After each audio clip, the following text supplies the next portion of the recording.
সবাই আশা করি সবাই ভালো আছেন। তো আপনারা দেখতে পাচ্ছেন স্ক্রিনে একটা ওয়েবসাইট। তো এই ওয়েবসাইটটা কিন্তু অনেক অসাম একটা ওয়েবসাইট।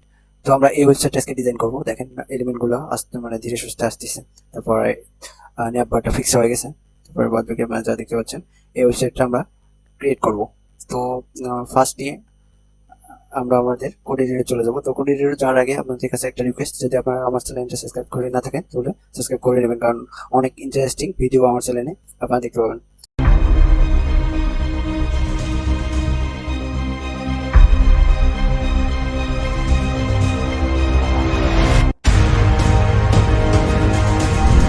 তো আমি ফার্স্টলি আমার কোড এডিটরে আসলাম। আসার পর আপনি দেখেন এখানে কিন্তু আমার যে একটা ইন্ডেক্স ফাইল, একটা হচ্ছে আমার স্টাইল শিট, আর একটা জাভাস্ক্রিপ্ট ফাইল আছে। তো জাভাস্ক্রিপ্টটা আমার তো লাগবে না, পরে আমরা এটাতে কাজ করব। এবং আমার যে ইন্ডেক্স ফাইলটা ওইটাই আমরা ক্রিয়েট করবো সবকিছু। তো আমি এটা লাইভ সার্ভারে আমার এটা ওপেন করে নিই। আর আমাদের যে ইমেজগুলো আছে, ইমেজগুলো আমি রাখছি এই যে আইএমজি ফোল্ডারের মধ্যে। সেই ফোল্ডার থেকে আমরা ইমেজগুলো নিয়ে ইউজ করবো আর কি। তো ফার্স্টে আমি ইন্ডেক্স ফাইলে চলে আসলাম। আসার পর আমি একটা ডক ফাইল নিব। তো ডক ফাইলের মধ্যে আমরা ফার্স্টলি আমাদের ফাইলটা লিঙ্ক করে নিব। দেখেন আমরা ফার্স্টে আমরা গুগলের যে ফন্ট ইউজ করতে ওটা হচ্ছে পোপিন ফন্ট। তো ওইটা আমরা অ্যাড করে নেব ফার্স্ট টাইম। তো তারপর আমার স্টাইল শিটটা অ্যাড করে নেব।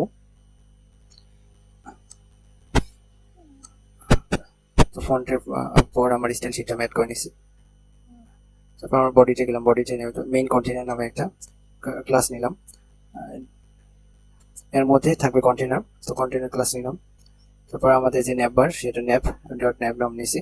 তারপর আমাদের যে লগোটা আমরা নিয়ে নেবো। তো এখানে তারপর আমাদের যে নেমটা আপনারা যেটা দেখলেন আমার ব্রাউজারে যদি দেখি এই নেমটাও এটা আমরা নেবো, মানে লগোটা আর কি, লগোর নেমটা। তো এইচ ওয়ানের মধ্যে, তো এইচ ওয়ানের মধ্যে এখানে দেখেন দুইটা কালার আছে। তো এই জন্য আমি একটা মানে স্প্যানের মধ্যে নিব, যেটা আমি কালার করবো এক্সট্রা, সেটা আমি স্প্যানের মধ্যে নিয়ে নিলাম। নেওয়ার পর আমার যে মেনু আছে, যেমন এই ন্যাপবার যে মেনুগুলো আছে, এগুলো আমি এই মেনুগুলো আমি ইউএল এলআই ইউজ করে নিয়ে নেব। তো আমি এক এক করে home, about, service, portfolio, blog, message, okay, contact নাও, আমার যে মেনুগুলো চলে আসছে। তো আমি কন্ট্রোলে সেভ দিই। তারপর আমি এখানে যাই, সেভ হয়নি সম্ভবত, বলে সেভ। দেখেন আমার যে মেনুগুলো চলে আসছে এখানে টোটালি। তো এই মেনুগুলোর উপর এখন আমরা সিএসএস প্রয়োগ করব। তার আগে আমি যে জাভাস্ক্রিপ্টের যে জাভাটা ওইটা আমি এখানে অ্যাড করে নেব। ফার্স্টে আমার বডির নিচে যেটা অ্যাড করে নিই জাভাস্ক্রিপ্ট, তো স্ক্রিপ্ট নামে যে জাভা যে ফাইলটা ছিল ওটা আমি অ্যাড করে নিলাম। এবং যে আমার যে স্টাইল শিটটা এখানে কিন্তু অ্যাড করাই আছে, ঠিক আছে। তো আমরা এবার স্টাইল শিটে গেলাম। স্টাইল শিটে যাওয়ার পর আমার ফার্স্টলি মার্জিন, আমার যে অল এলিমেন্টস আমি সিলেক্ট করলাম, মার্জিন 0, প্যাডিং 0। তারপর বক্স সাইজিং যেহেতু করবো বর্ডার বক্স দিয়ে দিলাম। তারপর যে আমরা মেইন কন্টেনার ওইটারে ধরলাম। তারপর ফন্ট ফ্যামিলি আমরা পোপিন্স ইউজ করবো, যেহেতু পোপিন্স দিলাম, এবং সেন্সিটিভ উইথ 1152 পিক্সেল। এটা হলো সাধারণত কোনো মানে ওয়েবসাইটের উইথ আর কি দিয়ে দিছি। তো আমরা ওয়েব কিট, আমরা যেহেতু ফন্টটা একটু স্মুথ নেবো সেহেতু এটা ইউজ করবো, font smoothing and realise. Okay, letter spacing নিব 1 পিক্সেল মেইন কন্টেনারের। এবং যে আমাদের কন্টেনার ওইটা আমরা নিয়ে নেবো, ওইটার মধ্যে আমরা ওয়েট দেবো 100 ভিউ, 100 ভিউ ডব্লিউ, ঠিক আছে। Display flex, justify content center, align item center, flex, direction column, background নিব, আমি হোয়াইট কালার নিছে। এর মধ্যে আমরা প্যাডিংটা দিয়ে দেবো। তারপর ইউআরএল যা আছে আমরা ইউআরএল স্টাইল নান করে দেবো, কারণ হচ্ছে আমি যদি কন্ট্রোলে সেভ দিই তাহলে দেখবেন আমাদের পুরো এলিমেন্টটা মাঝের দিকে চলে আসছে। আর এটা আমাদের নেপার। তো ভিডিও বেশি বড় হবে এই জন্য দেখাইতেছি না, আমি লিখতেছি, আপনার এইভাবে ক্লিক করতে থাকেন। তারপর এলাইন নিলাম, এলাই ডিসপ্লে ইনলাইন করে দিলাম। ইনলাইন যদি করি দেখেন এর একটা নিচে একটা চলে আসছে। তো নেপারকে আমরা ডিসপ্লে ফ্লেক্স করবো, justify content center, align item centre, তারপর উইথ আমরা এটাই দিয়ে দেবো নেপের। তো আমরা যদি এবার দেখি তো দেখেন একটা কিন্তু এটা কিন্তু অপর পাশে চলে গেছে। তো আমরা এখন এইচ ওয়ানটা নিবো, যেটা আমরা ফার্স্টে যেটা আমাদের লগো যেটা ওইটা আর কি, ওইটা আমরা ডিজাইন করবো। H one font size 24 pixel, colour হবে আপনার এই কালার কি আপনার কালার কোডটা লিখে নিতে পারেন 03 A4 ED।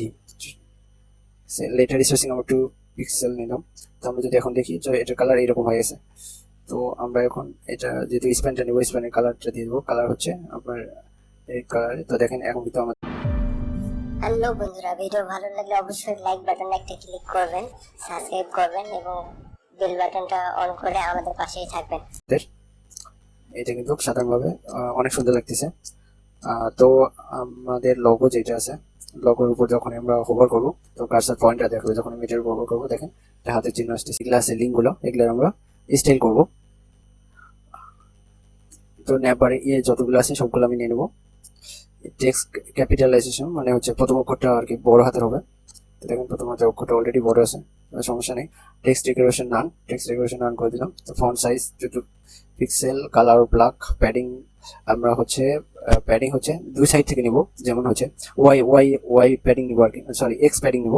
এক্স হলো এই সাইডে যেটা দেখায় আমাদের, যদি আপনাদের দেখায় 1 পিক্সেল মানে এই দুই সাইডে, এটা ওয়াই। তো আমরা অলরেডি নিয়ে ফেলাইছি। তো ওকে, দেখেন আমাদের যে হোমের যে কাজ ওইটা কিন্তু মোটামুটি হয়ে গেছে। তো আমরা এখন লাইন হাইট দেবো 40 পিক্সেল। তারপর কার্সার পয়েন্টার অপরচুনিটি 0.8। অপরচুনিটি দেওয়ার কারণ হচ্ছে যে আপনার যে লেখাটা দেখবেন, লেখাটা কিন্তু অনেক মানে স্মুথ আর ক্লিয়ার দেখা যাবে, এই জন্য আর কি অপরচুনিটি দেওয়া। তো এটা কালার দিয়েও করা যেত, কিন্তু আসলে কালার দিয়ে করাচ্ছে একটা অন্য ডিফারেন্ট পদ্ধতি মানে অবলম্বন করছি। কি ফন্ট সাইজ, ফন্ট ওয়েট হতো 400। তো দেখি এখন কিন্তু আমাদের ফন্টটা অনেক সুন্দর দেখাইতেছে। তারপর টেক্সট 100% মানে টেক্সট সাইজ অ্যাডজাস্টমেন্ট 100% অ্যাডজাস্ট করবে। দুটো ওয়েব কিট আমি লিখে নিয়েছি, তো এই দুটো আপনারা নেবেন। টপ হাইট কালার, তারপর যে আমরা হোভার করবো এর উপর হোভার করলে ওর কালারটা অ্যাপাসিটি 1 হয়ে যাবে এবং কালারটা হবে পুরো মানে এই যে কালার আপনারা দেখতে পাচ্ছেন অরেঞ্জ হালকা। যখন আমি হোভার করবো তো দেখেন আমাদের নেমবারটা কিন্তু মোটামুটি ক্রিয়েট হয়ে গেছে। তারপর আমরা যে প্যাডিং দিব হচ্ছে আমাদের যে বাটনটা আছে, বাটনের জন্য আমরা প্যাডিং 0.8 এবং ওয়াই নেব হচ্ছে এক্স এ নেব 0.8 REM এবং ওয়াই নেব হচ্ছে 1.8 REM। তো এখন দেখেন আমাদের বাটনটা শেপটা কিন্তু অনেক সুন্দর আসবে। এই জায়গায় আমরা কালার দিই, কালারটা দিয়ে নিই তাহলে বুঝতে পারবেন। ব্যাকগ্রাউন্ড কালার দিলাম। তো এখন যদি দেখেন বাটনটা আমাদের অনেক সুন্দর আসছে। তো এটার আমরা টেক্সট কালার দেবো হোয়াইট। বর্ডার রেডিয়াস চারিদিকে যে গোল চিহ্নটা আছে ওইটা হচ্ছে বর্ডার রেডিয়াস আর কি, দেখেন এটা কিন্তু অসাধারণ লাগতেছে। তারপর আমাদের যে এর উপর হোভার বাটনের উপর হোভার করলে ব্যাকগ্রাউন্ড কালার আসবে এটা। আমি যখন এটার উপর হোভার করবো তখন আমার কালারটা চেঞ্জ হয়ে যাবে। আমাদের কিন্তু ন্যাপবারের কাজ মোটামুটি শেষ। আপনারা যদি দেখেন যে এটার সঙ্গে কিন্তু ওইটার মেল আছে অনেক, ঠিক আছে। আমাদের ন্যাপবারের কাজ শেষ। তো এরকম দুই একটা পর্ব আসবে আর কি। আমি ফার্স্টে ন্যাপবারটা আমরা ক্রিয়েট করে দিলাম, ভিডিও অনেক বড় হয়ে যাবে এই জন্য শর্টকাটে আমাদের মানে বানিয়ে দিলাম। তো আস্তে আস্তে আমরা পরবর্তীতে আমরা যে এই ডিজাইনটা ক্রিয়েট করবো। তো পরবর্তী ভিডিও দেখার জন্য আমার চ্যানেলটা সাবস্ক্রাইব করে রাখবেন আর কি। হ্যালো বন্ধুরা, ভিডিও ভালো লাগলে অবশ্যই লাইক বাটনে একটা ক্লিক করবেন, সাবস্ক্রাইব করবেন এবং বেল বাটনটা অন করে আমাদের পাশেই থাকবেন।